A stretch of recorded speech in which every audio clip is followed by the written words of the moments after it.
How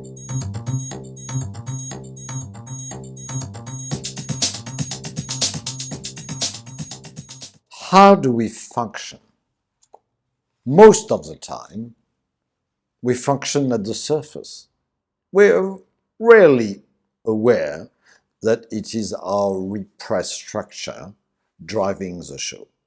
And the most repressed structure usually have the last word.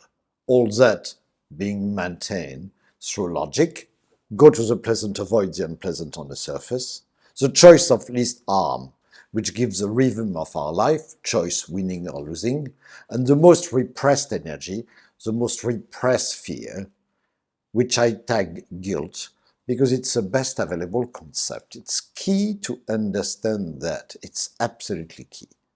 How does it start? We are in the womb.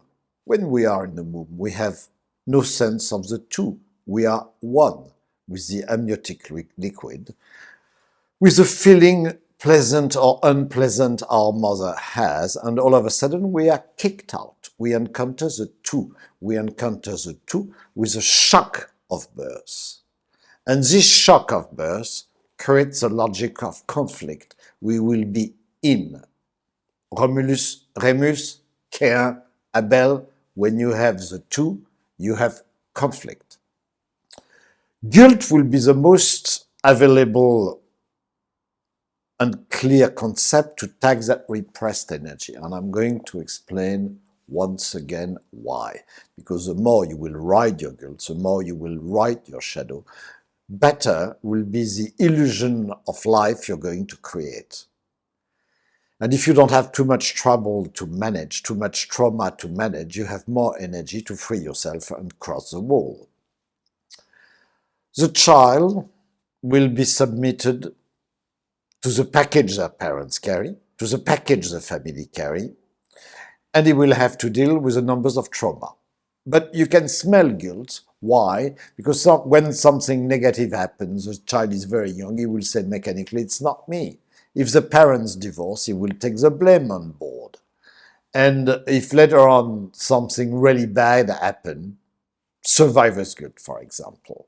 On a battlefield, a few die, a few survive, mechanically they will feel guilty. You know very well the story about that fireman on September 11 who survived, who said in front of the world television, my friend have died, my friend I died, I feel so guilty.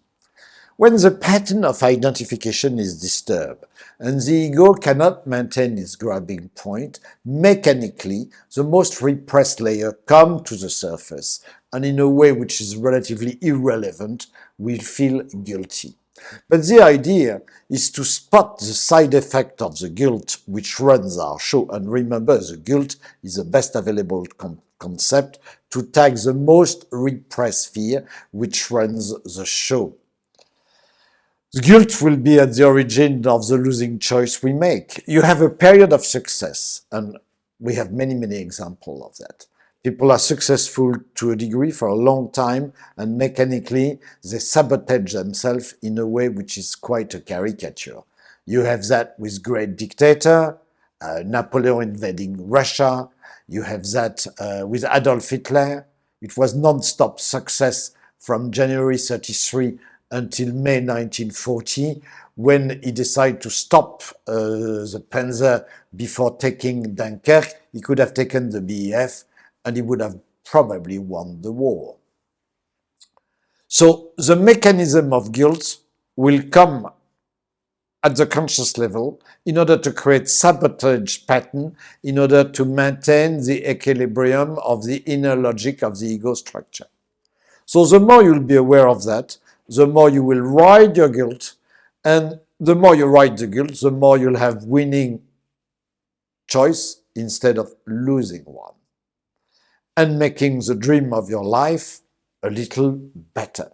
And remember, when you are about to make the ultimate breakthrough, there is a chance, like with the Buddha or like with Jesus, you have an upsurge of guilt. What is it if not guilt when the Buddha sees an army of demons? What is it if it is not guilt when Jesus sees Satan 3 times? This was vision according to their system of belief. For others, it can be neutral, like a big spider or like a monster. It will be always the mechanism the ego will use in order to maintain the logic of the most repressed structure. Understanding that guilt is just a concept to tag the most repressed, crystallized fear which runs our show. Because at the end of the day, our ego is just our fear manager according to the logic we carry.